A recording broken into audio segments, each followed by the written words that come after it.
So this is a 1950s Harmony Monterey.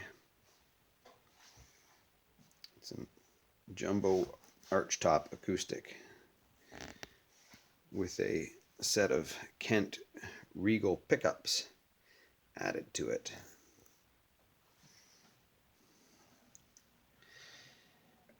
It was in it was in really rough shape when I bought it. As you can see, it's still aesthetically very rough, but it plays like a dream now. The neck was basically falling off it. Somebody had taken it off and put it back on very poorly with epoxy. So there was like a quarter-inch play here. When I bought the guitar, it was tuned to an open D, and the action was really bad. So when I tuned it up to concert pitch, E, it was just unplayable. The neck was like folding right off it. So I just took it off. I had to make two shims, one on each side of the cheeks for the dovetail. They started tapered from nothing to about an 1/8 inch on each side. It was just a big gap. You could wobble the whole neck back and forth almost a 1/2 inch. So anyway, it's fixed now. It's reset. It's glued and it's holding well. It has a set of electric extra lights. I would have preferred lights, but I didn't have any in stock. As you can see, the action is very good and playable now. I also had to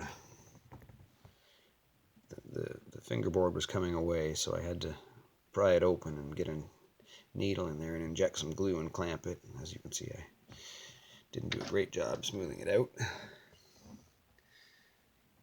I also had to glue the heel block to the face, because when the neck came off, I could see that the heel block, you could move it and it wasn't stuck to the face. So I glued that first before I put it back together.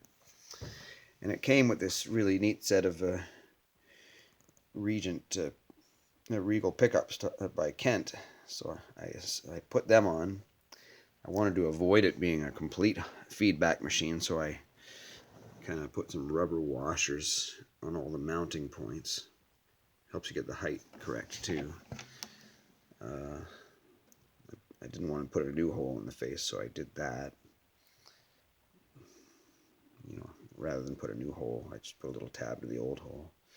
And yes, if you're thinking I used feeler gauges for the mounts, you are correct.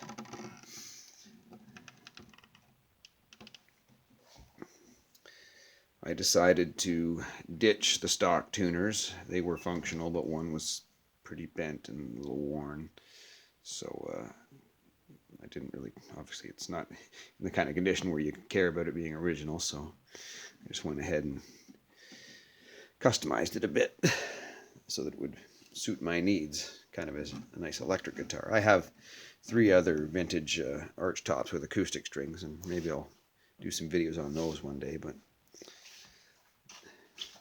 what's really cool about this guitar is that it has 2 braces that go right across the inside of the body. So it's a pressed birch top.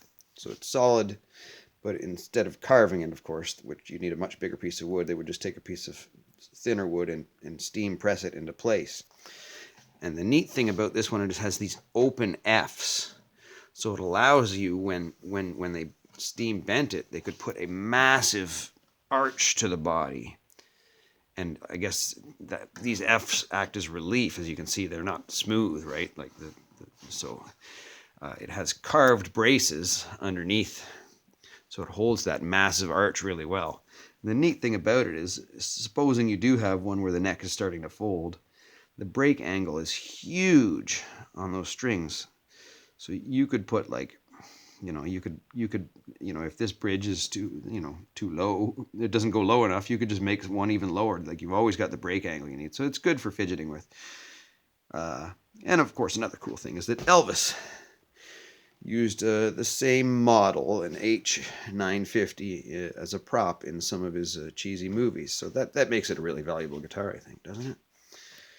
You can see that I didn't do a lot of things to it. The previous person that had removed the neck had pulled this fret, as you can see, and did a terrible job putting it back in. It is high. I had to file this to get the fret buzz gone. I still need to do a little more work on this side. And of course there's some chunks out of the fingerboard that I could have filled in with crazy glue and sawdust if I wanted to, but it doesn't really affect the playability. On the back you can see there's a good crack there, but nothing's moving and nothing's rattling. There's only a couple braces and they go with the flow. There's no broken braces, so it doesn't vibrate at all. And you can see that there's some heel separation, from the bottom. Structurally, that's not good, because if your heel block is loose from the bottom, it could flex. But on this guitar, I doubt there's any. It stays in tune really well, so it's not, obviously not flex. It's not something that I plan to fix, because I kind of like it looking beat up and rugged a bit.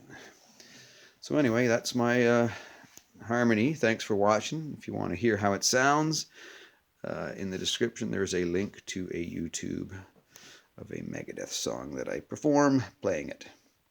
Thanks, folks. Bye-bye.